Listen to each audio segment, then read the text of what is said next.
President Trump, Mike Johnson meeting for hours. Your money at the middle of the talks. Plus, is the tech guiding your flight obsolete? The new push to upgrade the FAA. That's topping the hill on NewsNation tonight.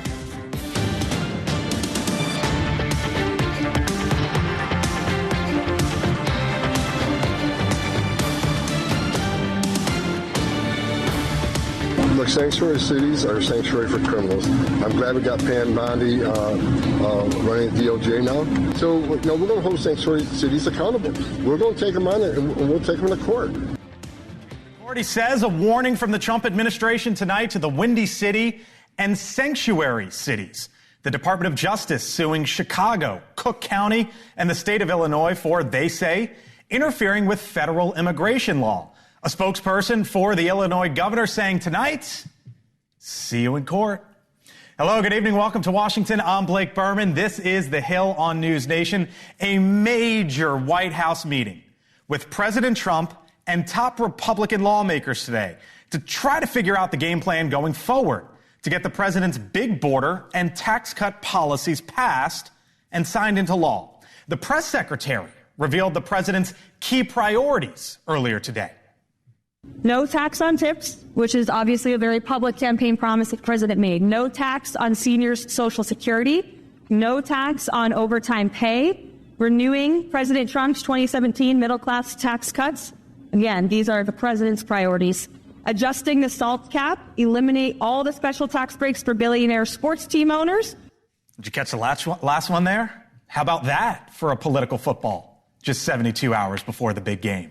Among the movement tonight as well here in this town, there's this.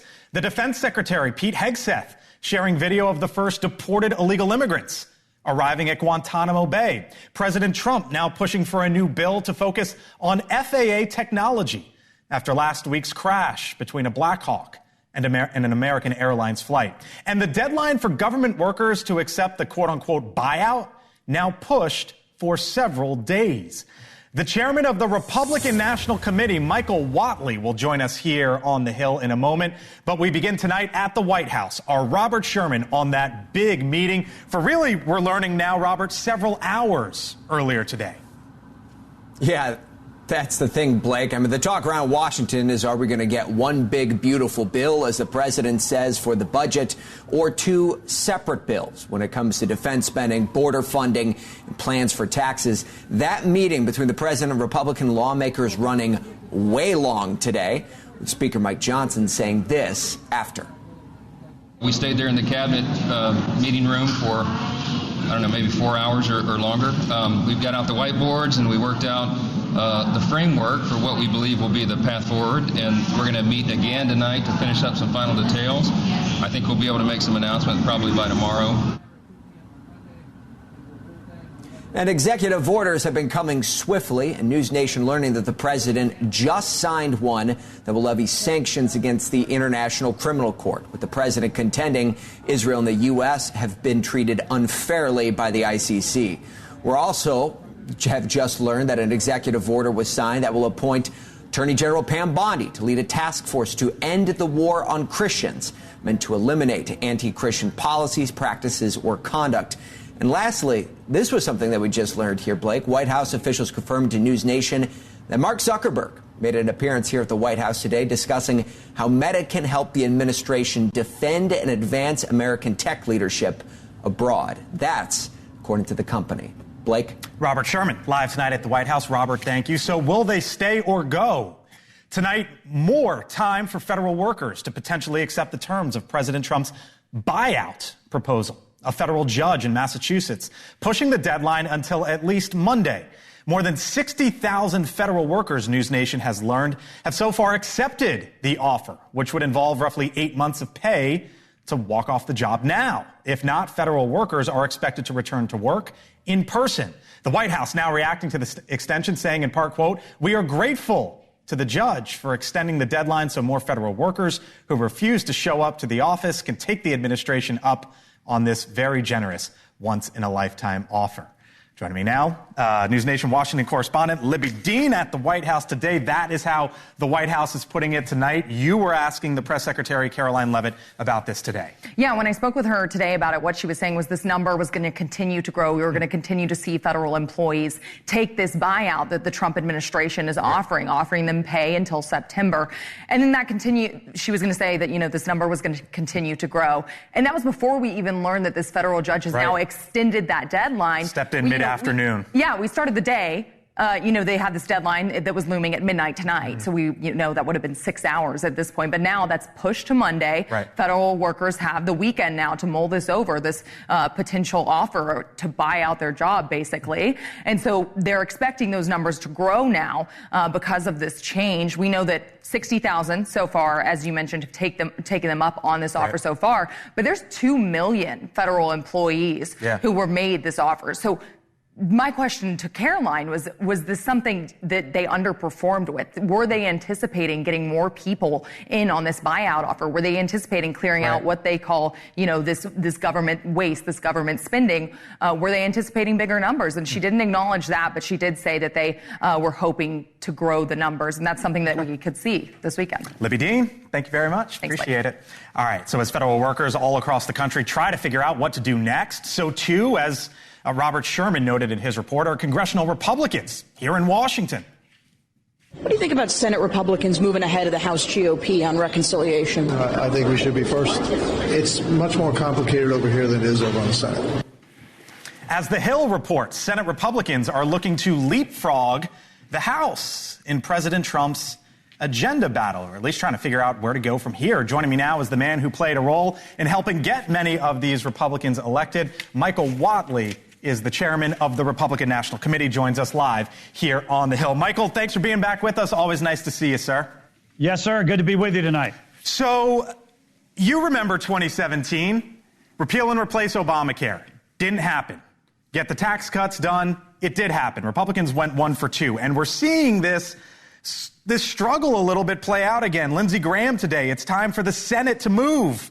Mike Johnson, he has to understand the reality of the House. A 4-hour meeting today at the White House. There have been retreats in Miami, Mar-a-Lago, D.C., another one this weekend as well. I guess it's my way of saying, Michael, at this point in time, why aren't Republicans seemingly on the same page? Well, look, there is a lot of urgency in these discussions. I think we understand that it is going to be a very big process that we're going to be moving forward with both the House and the Senate.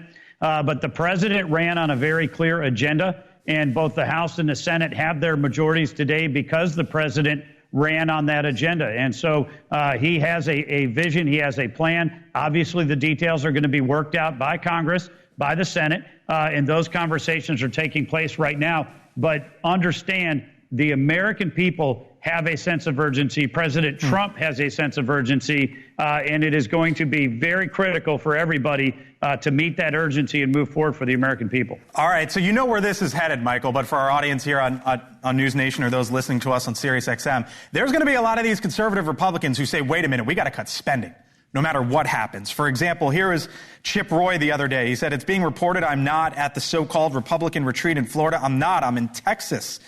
And he goes on to say, rather than spending $2,000 to hear more excuses. And then there was a vote in the House the other day involving the Nutria Act. Nutria is a rodent. And Tim Burchett, there were 56 Republicans who voted against this, saying, wait a minute, why are we spending money on this? Here was what Congressman Burchett said on Morning in America. I'll get your reaction on the other side. Because we're lazy. We don't read the bills. Our leadership is lazy, and they pass this garbage on. It should have never even been on the floor. And of course, the old guard will tell you $60 million, Tim. That's nothing. This is a boondoggle. So what happens, Michael, if some of these conservative Republicans say, nope? I hear you say it's a big process. President Trump was the one elected, but what if they push back? Yeah, President Trump's agenda is very clear, right? It is restore the southern border, rebuild our economy, keep America safe, and make sure that we're strong internationally. Those are the priorities that we're going to see moving forward with it. And the president, as you have already seen, is very engaged in this process. Yes, there are a lot of different voices within the House. There's a lot of different voices within the Senate. But at the end of the day, we are going to see movement on this because the American people are going to demand it. When do you think there's movement? Well, I think we'll see movement very shortly. Like I said, those conversations are already taking place right now. Is there a primary threat for some of these Republicans if they don't get behind the president, don't get behind him soon? Well, I certainly think that the American people certainly expect that Congress is going to work with the president to hammer out this agenda. And so would there be ramifications if there are folks that aren't going to engage? I would not be surprised if that's the case. But right now, what we fully expect is we are going to have a unified Republican caucus that is going to move forward with President Trump's agenda. What do you think the ramifications could be? Like I said, right now, we are going to work very hard every day to make sure that we have a unified agenda moving forward with the president's agenda. Michael, let me ask you, the president put you as the head of the FEMA task force. You are from North Carolina. You know of, as we all do, the devastation in your home state. He put you in charge of that a couple weeks ago at the end of January. If anything at this point, what have you learned? What have you learned about FEMA? What changes could potentially be instituted from what you've seen? Yeah, a quick clarification. The president has actually not named the FEMA task force yet. But look, the president went to North Carolina and to California as his first trip because he promised during his campaign in North Carolina that he is not going to forget the people of Western North Carolina. You know, we were there almost exactly 4 months after the storm. And what we saw were houses that are still uninhabitable. We saw debris that was outside. We saw a recovery that has been stagnant because we had a Democratic president, Democratic governor that did not move relief into Western North Carolina. Now, the people of North Carolina and California are tough. They're strong. They're resilient. The president is not going to forget them. He is going to be moving forward with relief packages. One of the key things that he believes is very important is reforming FEMA. So we would expect that we're going to see movement on that shortly. So just to clarify, what is your involvement? Right now, the president has asked me to help with a recovery effort in Western North Carolina. I'll do anything that he needs me to do. Michael Whatley, got to leave it there. Always appreciate the time, sir. Michael Whatley is the chair of the Republican National Committee, back with us here on the Hill. Thank you, sir. Thank you. You got it. Joining me now, Mick Mulvaney, former Trump White House chief of staff, former congressman as well, NewsNation contributor. Hello, sir. What do you say, Berman? What'd you hear there from Michael Whatley, who you've known for quite some time? I'm still getting over the fact you talked about the billionaire franchise owners as a political football. But anyway, what I heard from Whatley was that, look, they're still trying to pull it together. This is really, really hard to do. They've got a margin of one person in the House, 3 in the Senate. It's going to be an uphill battle. How difficult do you think? Because I heard him outline there that there could be ramifications. Oh, that's for some Republicans. No, you did. I thought you asked a fair question. You gave me a fair answer, which is that ramifications. In our world, there's really only one ramification, which is a primary. Did I pick up on something there? You just sort of joked with me about it. That's new from President Trump about threatening billionaire sports owners getting rid of their tax breaks. What do you think this is all about? It's good politics. Is it a little knife in the back to some people that have been very critical of him? Maybe. But look, they are going to be looking under every rock they possibly can to raise money because this tax extender costs a good bit of money. So look, they're talking about getting rid of the carried interest. We couldn't even do that in 2017. Right. We really tried. So we're looking under every rock for all the money they can. And some of those rocks are in football stadiums. All right. Mick Mulvaney, catch you here later in the show. Thank you, sir. Still to come here on the Hill. When you fly, you put your trust in the pilots, the people in air traffic control, right? But today, the president called the system obsolete. So is he right? And is Elon Musk maybe the greatest inventor of our generation? Is he the answer? On the other side of the break, will Congress fix the problem? And what's even the issue? Welcome to Washington. I'm Blake Berman. This is the Center of Politics. We're back in 4 minutes here on the Hill.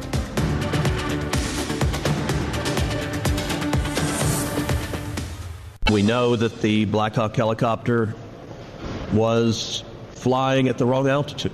It was supposed to have a ceiling of 200 feet, and the collision occurred at 325 feet. It also appears that the ADS-B out that was installed in the Black Hawk was turned off. After a briefing with the National Transportation Safety Board today, Senator Ted Cruz revealing that a key piece of flight surveillance technology from the Black Hawk helicopter was not operating at the time it crashed into American Airlines Flight 5342 on approach to Reagan National Airport, killing 67 people. And now President Trump is touting the possibility of a new standalone bill that he says would fix and upgrade FAA technology. I'm going to be speaking to John and to Mike and to Chuck and to everybody. We have to get together and just, as a single bill, just pass where we get the best control system. When I land in my plane, privately, I use a system from another country. Our Joe Khalil, live on Capitol Hill tonight with what we learned today. Joe? So, Blake, everyone that got that briefing today on the Senate Commerce Committee came out and said that we need to improve our FAA systems. There's agreement there. It was interesting, the factual stuff we learned. You played Ted Cruz there, the altitude of the Black Hawk, and he said that the ADS-B system was actually turned off. It's important to note, legally, it is supposed to be on. The military gets exceptions sometimes. They can turn those systems off. It basically allows the helicopter to broadcast its position. But this was a training mission. So Senator Cruz says it should not have been off. So a couple of points that all senators say, these are questions that we need to answer moving forward. Big picture, President Trump is talking about a system. It's not a bill yet, but he says there should be improvements to the FAA that improves its technology, takes it from radar for tracking aircraft to satellite. Now, he also says Elon Musk is going to be the guy that ends up fixing that. Take a look at what Elon Musk posted today, basically committing that he and Doge are going to be making these upgrades. But Senator Cantwell, who's the top-ranking Democrat on the Commerce Committee today, said after that private briefing with officials, not so fast on Elon. Take a listen. I'm sending a letter to Secretary Duffy. It's a clear conflict of interest. Secretary Duffy should make sure that Mr. Musk is not part of the FAA air transportation system. So, Blake, seems like there's going to be some kind of solution and resolution here. We don't know what that looks like exactly yet. Joe Kay, live for us tonight up in the Capitol hallways. Joe, thank you. Joining me now is Greg Feith, former senior air safety investigator for the NTSB. Greg, thanks for being with us tonight here on the Hill. I saw two things today that really caught my attention. We know about air traffic control shortages, right? It's dropped significantly over the last decade. But here was a recent government report. It says the FAA determined that 51 of its 138 systems are unsustainable, citing outdated functionality, a lack of spare parts, and more. How is that the case, Greg?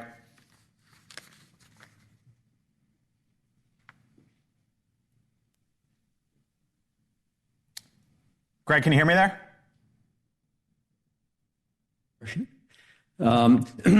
One of the big issues is money. And the FAA continually goes before the committee asking for more money for this technology upgrade. And when you're trying to conserve on a budget, a lot of those programs get cut or they're get pushed off or they're talked about being done in phases. Well, unfortunately, we're very far behind the power curve. But Blake, you have to remember that when you categorize the air traffic system, that incorporates hundreds of different pieces, both with the FAA and outside the FAA, to make the system not only work, but work safely. So, I mean, yes, it needs to be upgraded, absolutely. In the NTSB, when I was with the board, we made recommendations to upgrade radar data systems so that they have onboard or at least real-time weather coming into the towers and things like that, because there were a lot of towers that are still antiquated and not getting real-time weather. So yes, the system does need to be upgraded. All right, Elon Musk, right? You can make the argument this is a conflict of interest. First off, whatever you think of Elon politically, right? Set that aside. You can make the argument this is a conflict of interest given his businesses. Don't get involved with the FAA. You can also say, as Senator Ted Cruz said today, he called it a, quote, real opportunity. Because after all, this is Elon Musk, maybe the greatest CEO of our lifetime, one of the greatest innovators, if not the greatest of our lifetime. Where are you? Get him involved with the FAA or no? Blake, you can't just bring a business mind into restructuring the national airspace system or upgrading the national airspace system. That system has evolved over decades. not only based on operational use and new technology as it's come into the industry, but again, it is also based on the fact that we've had accidents and incidents over the past 75, 80 years of this air traffic system that have helped improve the system. While, yes, satellite systems can improve the overall air traffic safety, you always have to have plan B. You always have to have something, because if a satellite goes down or a net goes down, what happens? Those aircraft aren't coming to a stop. And we're running 45 to 50,000 operations a day here in the United States alone, 150,000 total around the world. So, yes, it does need, and if I was running this little program, I would bring the best subject matter experts in, the technical spec guys who have built that airspace and modified it, because it's a ripple effect. If you think about bad weather, you have bad weather on the East Coast, it affects airplanes on the West Coast. Yeah, we all know it. I got to leave it there as we're running up against time. But Greg Feith, formerly with the NTSB, thanks for being with us tonight here on the Hill. Appreciate it, sir. Thanks, Blake. You got it. All right, still to come. Here tonight, the illegal immigration crackdown heads into the Rockies. Why border officials say the worst of the worst are in Denver. And a live look, Capitol Hill. Is one House Democrat potentially teaming up with the Trump side of the aisle? When we return.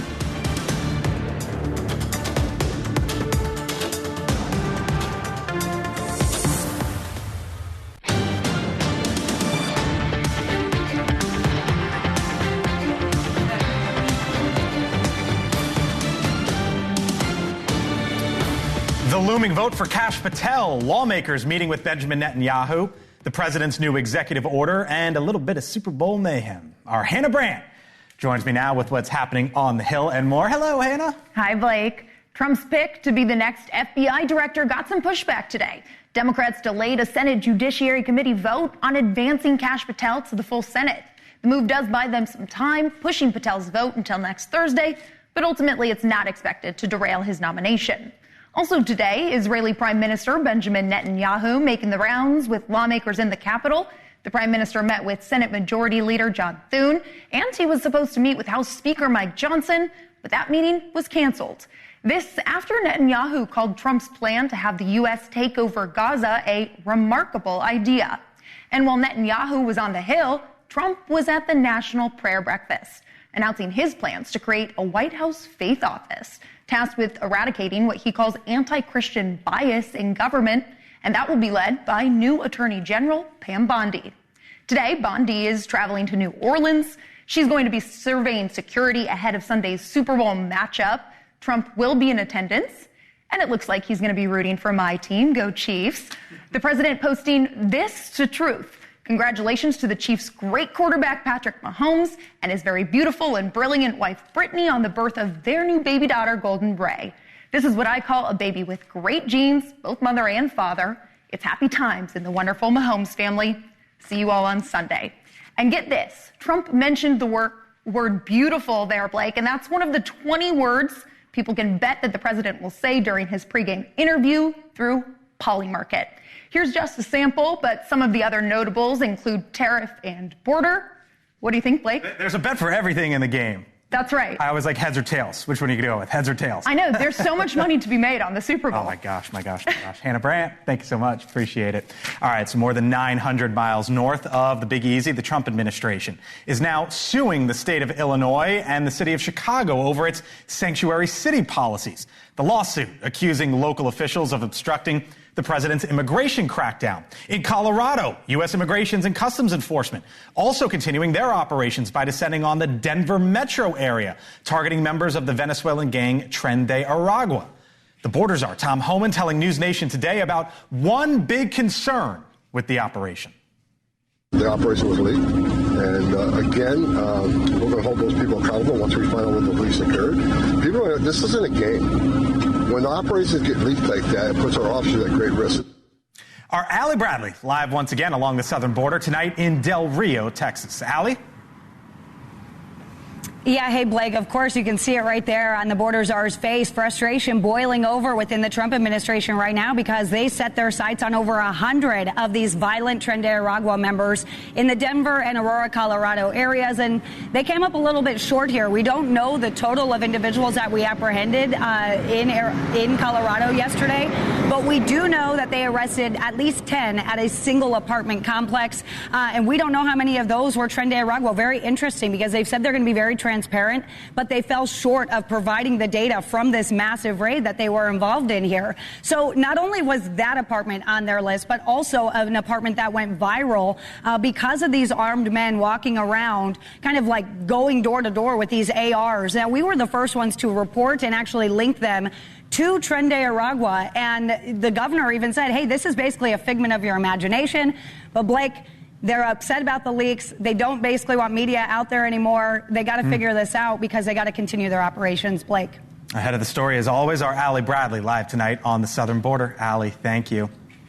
Joining me now is the Democratic congressman from the state of Texas, just down the road from Allie, Henry Cuellar. His district is located in Laredo, right there along the border. Congressman Cuellar, thanks for being back with us tonight. Appreciate it.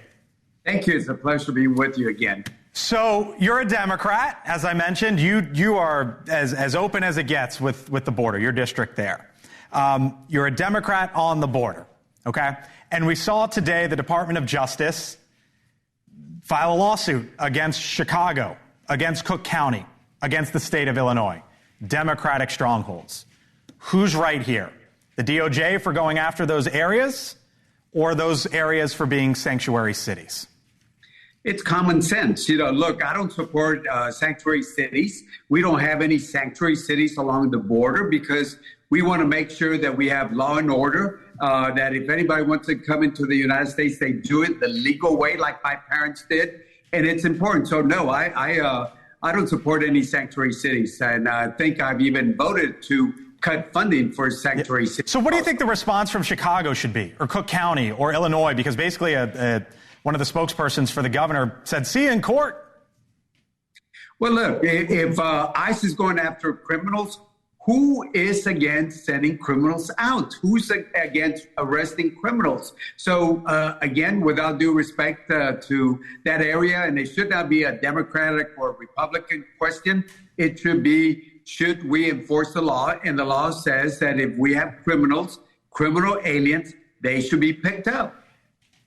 Tom Homan is the border czar. So I hear you saying, no to sanctuary cities. You're echoing a lot of the policies that you've stood for quite some time, which happen to align with Republicans and the Trump administration.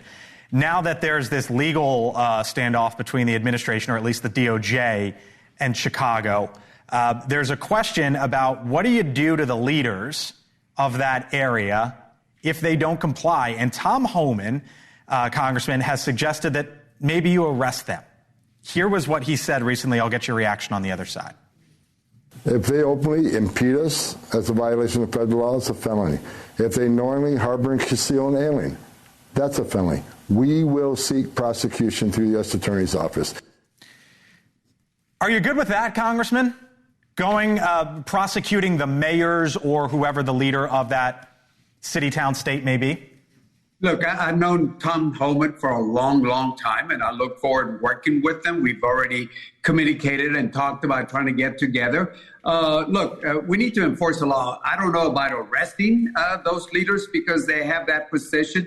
Policy differences should not be a basis for arresting somebody.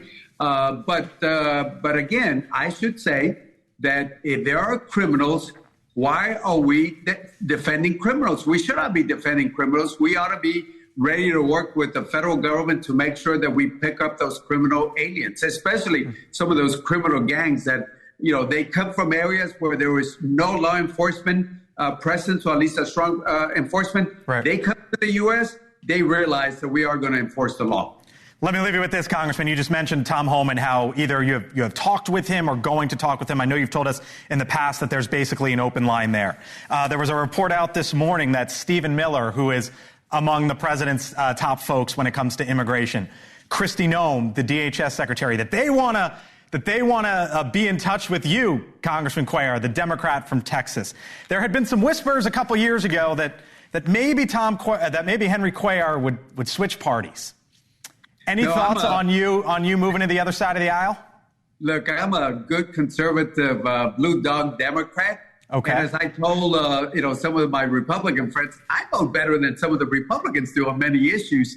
But I think we can work it together, and I look forward to working with Stephen Miller, Kristi Noem. I knew when she was in the House. We also spoke about getting together.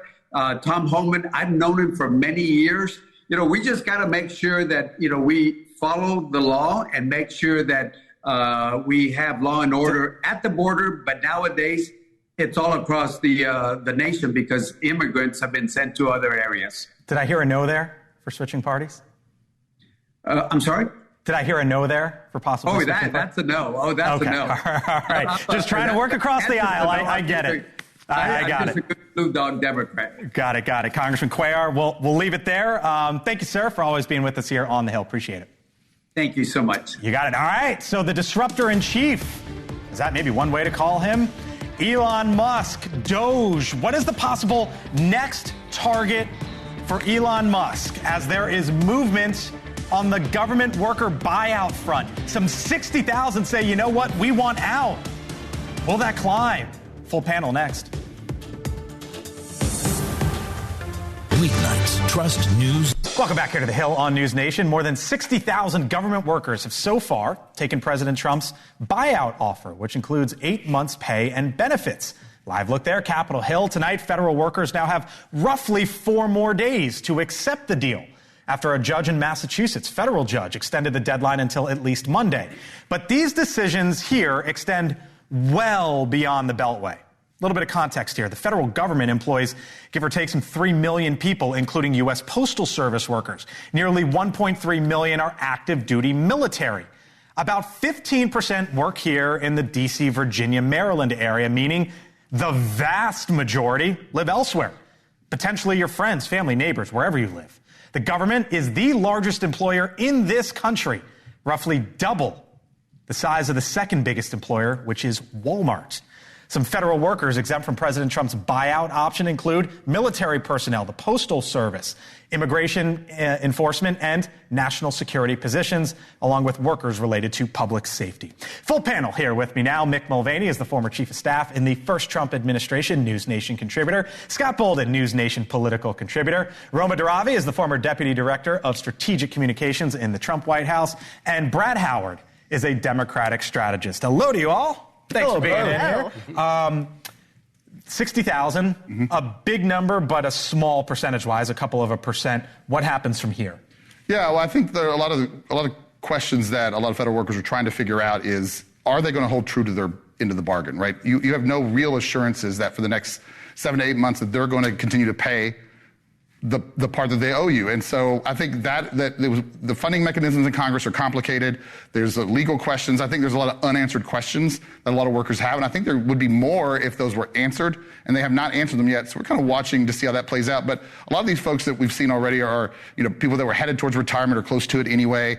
Folks that, my concern is there's going to be high achieving individuals who can go immediately get a job because they're high achieving and they're in government. Here's a way to get 2 paychecks at once. Yeah. And so we're talking about waste, fraud, and abuse. That doesn't really feel like the best use of resources. It's interesting that Brad says people who were maybe nearing retirement. I was at dinner 45 minutes away from where we are, well away. And someone was talking about this the other night. They were at the table next to us, and they said, if we have to return to work, I hope we just get a buyout offer. That was Friday night, and then Monday comes the news. What about Brad's? The lawyer in me gets the technicalities, right? The government cannot promise that they will pay through September because the government is only funded right now until March. The politician in me, however, knows that we always pay, right? You may shut down for a week. You may no. We've always. So are you suggesting that when they refund the government come March, maybe they write into the thing? No, but they've threatened not to pay in the past. We always pay the federal workers. Here's the only thing that jumps out, then I'll be quiet. The most interesting thing I picked up in that introduction is that when we did it this afternoon, we did NewsNation this afternoon about 2 o'clock, the number was 40,000. Which means that one half, another 30% of these people, 20,000 people have agreed. Well, there was other. But if they don't fund them, these won't be employees. They're good. So that's the difference. Whether they do or don't, they won't have the employee status as they would normally when you say, we're going to pay them. Yeah. But here's the real catch, though, from the legal side. What the catch is and what the scam is that in order to take the buyout, you have to waive all your rights to sue them or to come back if they don't keep their word. So you think this is a scam? Well, not a scam, Isn't but that kind of typical? Like if you were to go, you sort of leave in good graces and sign something? Yeah, but if I don't get paid and I've waived all my rights, do I sue for breach of contract? This is every company ever, and the fact that the government is doing this now. No, but the fact that the government is doing this now is proof that change is coming and is needed, and this is what people voted for. I say it every time we're on the show. This is what people voted for. Elon Musk was tasked to find the inefficiencies in the government. Donald Trump is a businessman before he was president. He's bringing business practices into the government, trying to make it more efficient. Into the ground, though. Okay, guys. Let Rona finish real quick. I'll speak from personal experience because I worked, before joining the White House, I worked at an agency. And everybody in there will be honest and tell you, if you're honest with them, there are things they need to get rid of. There are duplicities. There are programs. I'm not just talking about the DEI programs that we're going to push aside and get rid of. I'm talking about ways that the government is just not working. So and these are federal government employees that will tell you that themselves. Here's a question that I have, because you say running it like a business. In business, if you are trying to get rid of workers, you either fire them, or you reassign them. Or you lay them off. Or you lay them off. Which we can't do. Which you can't do. I don't know of here's 8 months pay. That's fairly generous. But let's be real. But severance for 8 months, though? But remember, too, most of these work for people, they see what Trump is doing and his inability to keep his commitments, and they're skeptical. I agree there's waste fund abuse, it's got to go. But if you're a worker and your financial future is at stake and you're skeptical of their ability to hold true to their promise, why would you take this buyout? And the unions are not arguing that they should. It's every individual's decision. Hold on. I mean, are we really arguing that people are going to get money for 8 months? Unions are not mad arguing about that? That they shouldn't do it. They're arguing about the way the government is doing it. And that's a big difference. The Democrats aren't pushing against this. Who doesn't want efficient government? But how they're doing it in complex federal employment law is complicated, and you can't do it as quickly as if you're at a tech company. All right, by the way, did you see this? The first flight of illegal immigrants has arrived at the naval station in Guantanamo Bay, Cuba. The Defense Secretary, Pete Hegseth, posting this video right here earlier today. It comes as U.S. Immigration's Customs Enforcement continues its crackdown across the country, but also as the Trump administration sues the state of Illinois, the city of Chicago, Cook County as well, over its sanctuary city policies. Here's President Trump's border czar, Tom Homan.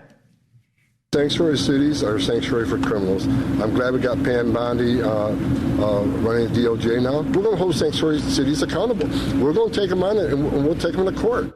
Brad, you have been among the Democrats who say that Democrats need to change their policies and their messaging on this matter. Do you side there with the Trump administration? Look, moderate Democrats, Blue Dogs included, since the term was invented, Sanctuary City has hated this term because what it implies is that you're going to flout the law and not follow it. And so when American voters hear that, it's not a great message. What I think Democrats need to do is we've got to assert that if you break the law, there will be consequences.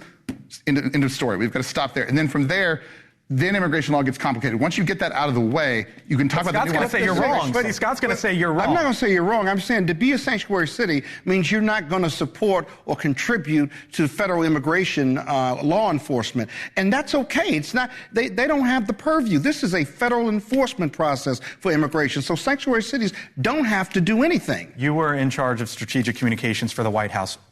What's the thinking here when they put videos out like this? Well, it's very clear that these are criminals and that they no longer get a free ride to come into our country and do whatever they want. They're going to get deported, and that's what you're seeing today. These are some of the most dangerous people in America. And so the fact that we're putting them on a plane and sending them out is huge. Everyone should applaud that. I don't understand why the Democrats are trying to take this opportunity right now, instead of applauding this, and saying we're making America safer, we're making you safer, your family is safer. They're saying that this is a civil crime, this is not criminal. I don't think the reason why a lot of Democrats I'm going to give Mick the reason why the Democrats aren't applauding is how does this story end? That's what we're trying to figure out. Like, you're sending a bunch of people to Guantanamo Bay, like, which has a terrible history of housing, people over there, and scandal that was a stain on American history. And we've chosen that place to do this sort of thing. What happens to the families and the children? What happens to the legitimate asylum seekers who are caught up in this process? Democrats are very nervous where this is headed. We agree. If you break the law, you should be punished. But, like, what's the rest of the plan? We haven't heard it yet. They don't agree about breaking the law. There is a chance that that's what Democrats are doing. There's also two other chances, which is, number one, they simply can't agree with Donald Trump on anything, and some of them can't. And number two, they've forgotten that special election back in New York that Tom Suozzi won. You know, it's a name not a lot of people know. When he ran as a conservative on immigration and won a really tough district. This is a good issue for Democrats. If you guys want to give it to us, we'll take it. Gillibrand's first ad of the cycle was secure the border. Say that again? Gillibrand's first re-election ad that cycle was in New York when I saw it. Secure the border. All right. So, thank y'all. Appreciate it. And another thing. You look displeased, which is why I looked at you and gave you a smile. Thanks, Scott. The art of the swing. Can the president close a deal between the PGA Tour and LIV Golf? Have you heard about this meeting at 1600 Pennsylvania Avenue? Leland Vitter, other side.